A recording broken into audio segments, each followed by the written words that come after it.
Welcome back. A new book titled American Wolf, From Nazi Refugee to American Spy is captivating book lovers everywhere. It's a deeply personal, true story of a man and his family's nail-biting escape from Nazi Germany to the U.S. and his survival against all odds. The book is also a coming-of-age story, family dysfunction, and identity. Here to talk more about it is the author, Audrey Birnbaum. Audrey, thank you so much. Welcome. Thank you so much for having me, Cody. Let's start here. What inspired you to write this book, American Wolf? In some ways, I feel like the book wanted to write itself. It almost fell into my lap. My father passed away in 2018, and when I had to write his eulogy, I knew he was a Holocaust survivor, but I really didn't know all the details about what he had experienced. And I found in my attic almost 350 pages of meticulously kept notes that he had written about his entire life experience that he really meant as a legacy to my sister and me and to our children. But in it was such an amazing story of such a harrowing experience that I just knew it had to be told and shared with others.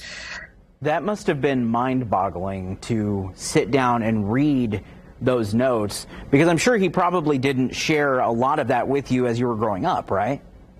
We knew the bare bones of it, but when I read it, it was so riveting is probably the best way I could put it. But I remember reading it and thinking, will he make it out of Germany? It was 1941 in the middle of the war, and we were thinking, will he make it? And of course, it was a ridiculous thought because I'm alive. So I knew, of course, that he made it, but it felt that nail-biting. Here's what's wild about this, and I haven't gotten to read the book yet, although I'm certainly going to, but just the synopsis of it seems almost unbelievable, right? Like, it seems like a Hollywood story. What was it like putting that to paper and being able to articulate that in a way that people were going to be able to resonate, but also just be wowed by this story? I think that was actually the hardest part for me, because I decided to write it in his voice in the first person because it is his story. And so making it character-driven was the key, but the characters were there already. He had a bit of a crazy family, which added a lot of humor to the story. So it's not just dark. I mean, there is, I think it's somewhat funny. If you can make something funny out of the Holocaust, if that's allowed, which I think it is still. But, so he had parents that didn't get along. They made several mistakes in leaving Germany too late because of some of those family dysfunctions. And because of those great, rich characters, I think it adds a lot to the story, that it's not just an escape story, but it's also, that story of identity, as you said. So even when they got here to this country with just $10 in their pocket, to try to make a life for themselves and adjust with great difficulty to an American way of life, the story just begs to be continued. And my father tried so hard to become an American, and he dropped his given name Wolf, which is where the title comes from. And he just was not really accepted into American society easily, and he always felt like a hybrid.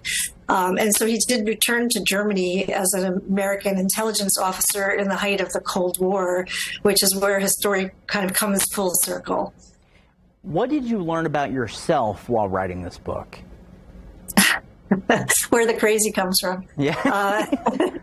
I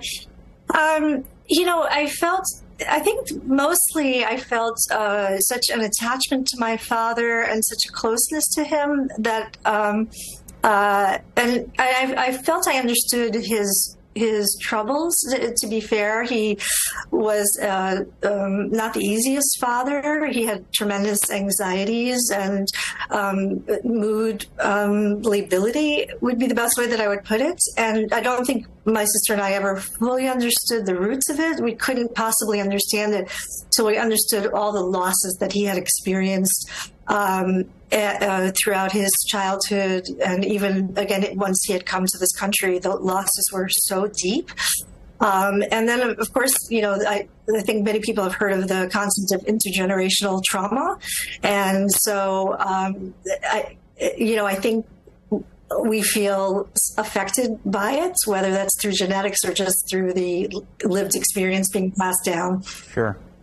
Well, it's certainly an amazing story, and one that I think a lot of people are certainly going to be talking about, and we're thankful that you found those letters and those notes and that you're sharing them with people to get a piece of your family history and of American history, really, at this point as well. So, Audrey, thank you so much for your time. We certainly appreciate it. Thank you. The book can be purchased on Amazon or Barnes & Noble, and my website is full of interesting facts and information. It's www.audreybirnbaumauthor.com, and thank you so much for having me. We'll have all that information at allindiana.tv.